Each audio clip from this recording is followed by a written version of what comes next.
सर्वेभ्यो नमो नमः। मैं doctor Chandrakishore Shastri, Brahmavart PG college Mandhana, Kanpur, Uttar Pradesh से।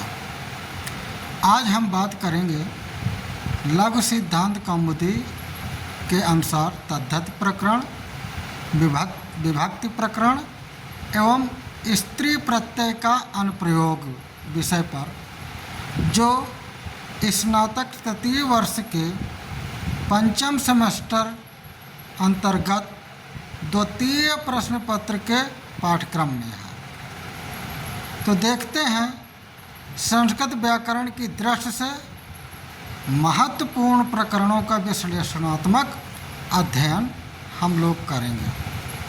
सबसे पहले हम बात करेंगे तद्धत प्रकरण, अपत्यार्थ का परिचय।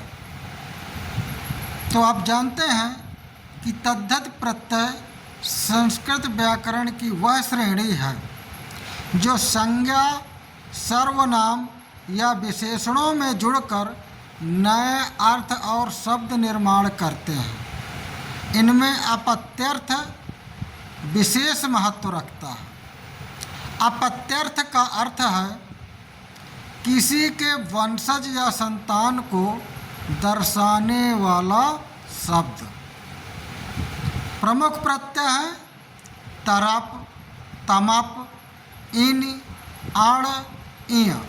उदाहरण जैसे कि दशरथ प्लस आण, दशरथ धन आण, दासरथ अर्थात दशरथ का पुत्र राम। अब तद्धत प्रत्ययों के नियम और स्वरूप क्या है, इस विषय पर बात करते हैं कि प्रत्यय लगने की प्रक्रिया क्या है।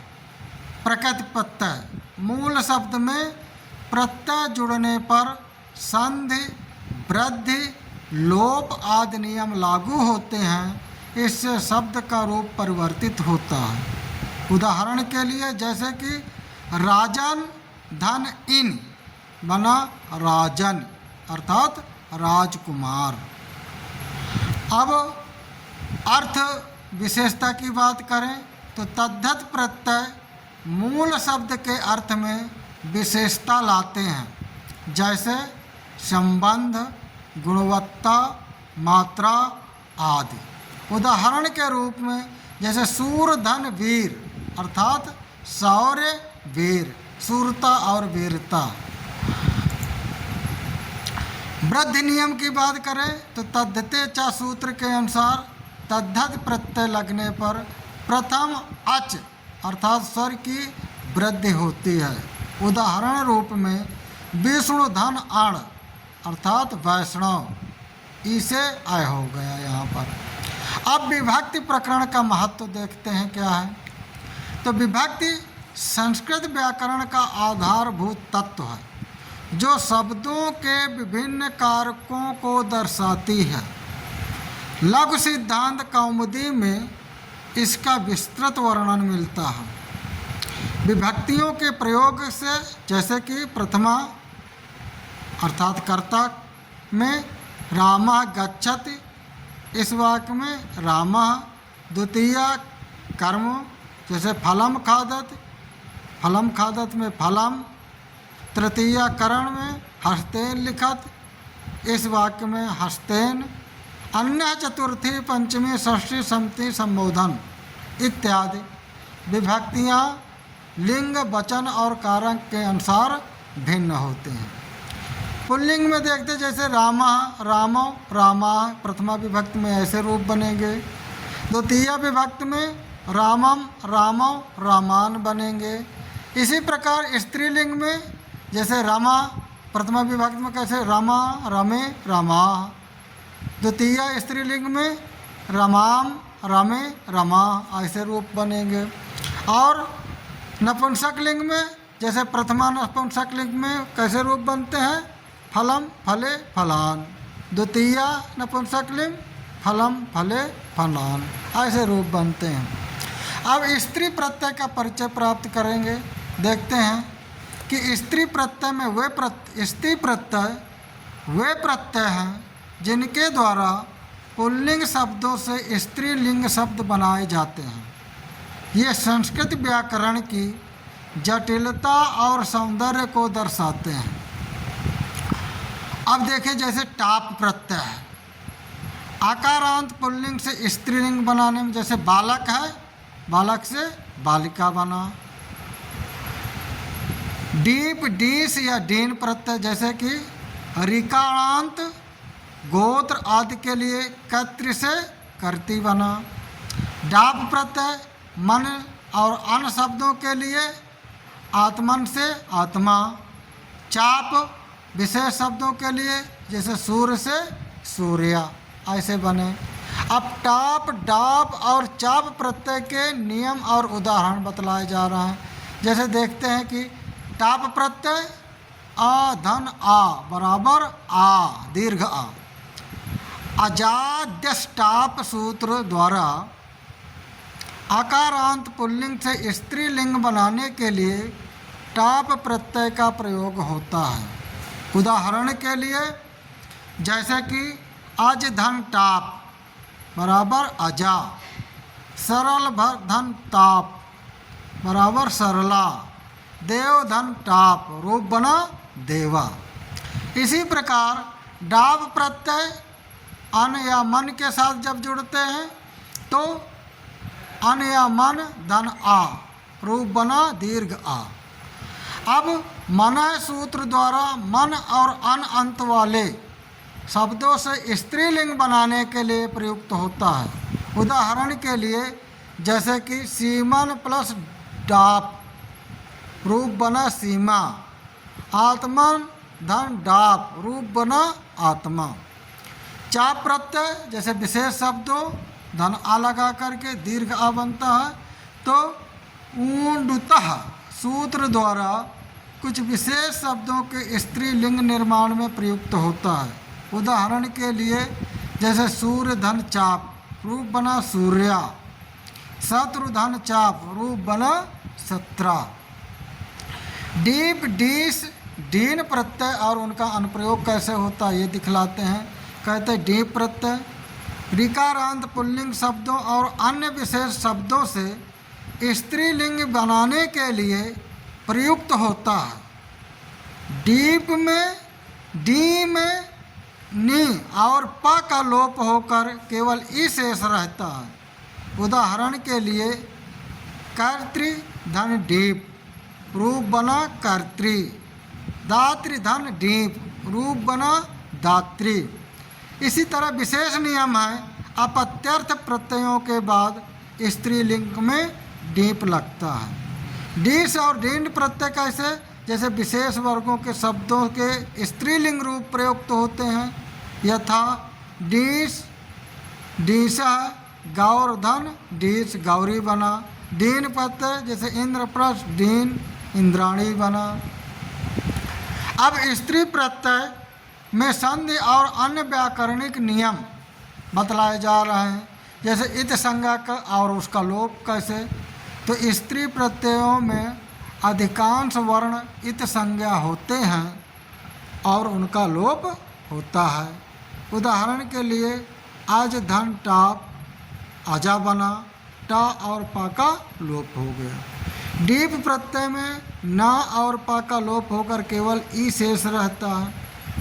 संधि नियम बतलाते हैं, कहते हैं स्त्री प्रत्यय लगाते समय स्वर संधि, व्यंजन संधि आदि नियम लागू होते हैं।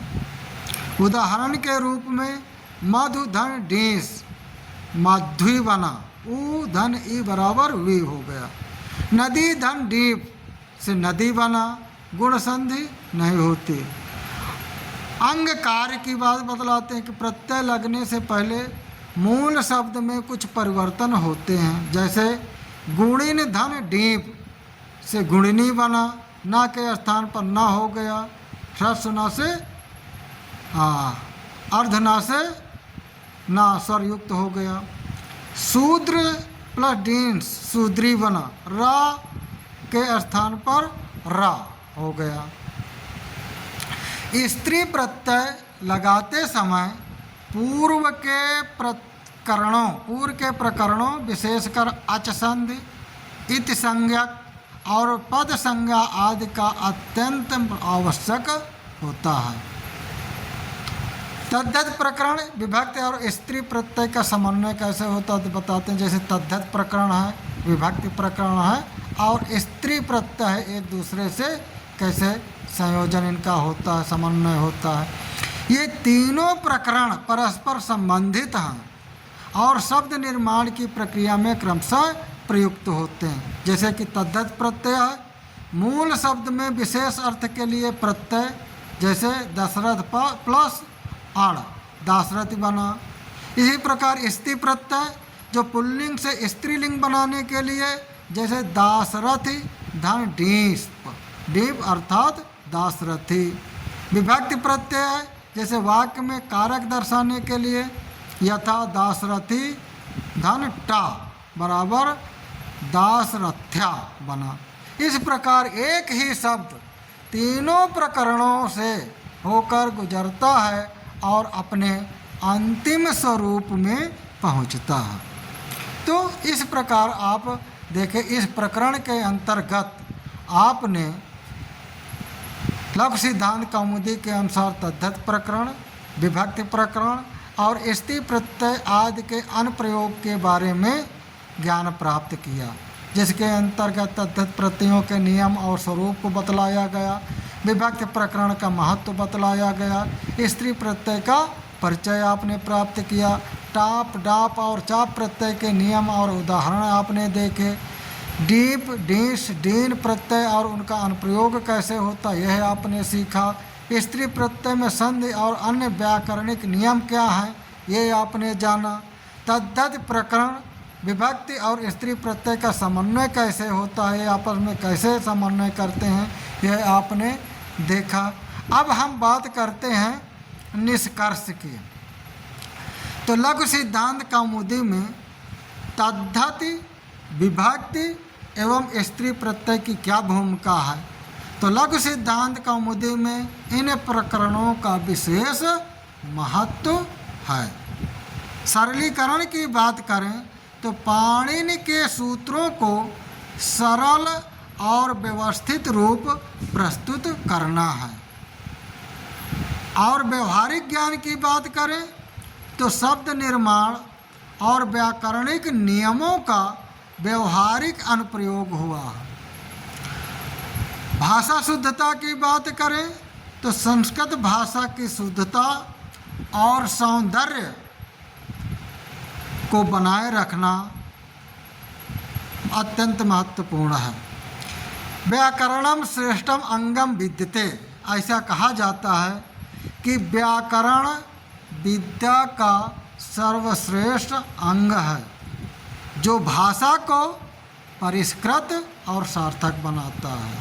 फिर से सुनिए, व्याकरणम श्रेष्ठम अंगम विद्यते, अर्थात व्याकरण विद्या का सर्वश्रेष्ठ अंग है जो भाषा को परिष्कृत और सार्थक बनाता है। इन प्रकरणों विशेषकर जिसमें आपने देखा, इन प्रकरणों का नियमित अभ्यास, चाहे तद्धत प्रत्यय हो, चाहे स्त्री प्रत्यय हो, चाहे विभक्ति प्रत्यय हो, इनका नियमित अभ्यास संस्कृत भाषा के ज्ञान को गहन और समृद्ध बनाता है, जिससे प्राचीन ग्रंथों का अध्ययन और नवीन रचनाओं का सृजन संभव होता है।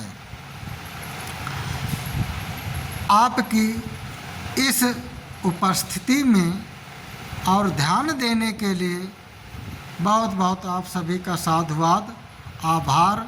आशा है कि यह प्रस्तुति आपको संस्कृत व्याकरण की समझ बढ़ाने में सहायक होगी। पुनः आप सभी के प्रति हार्दिक आभार, साधुवाद, धन्यवाद।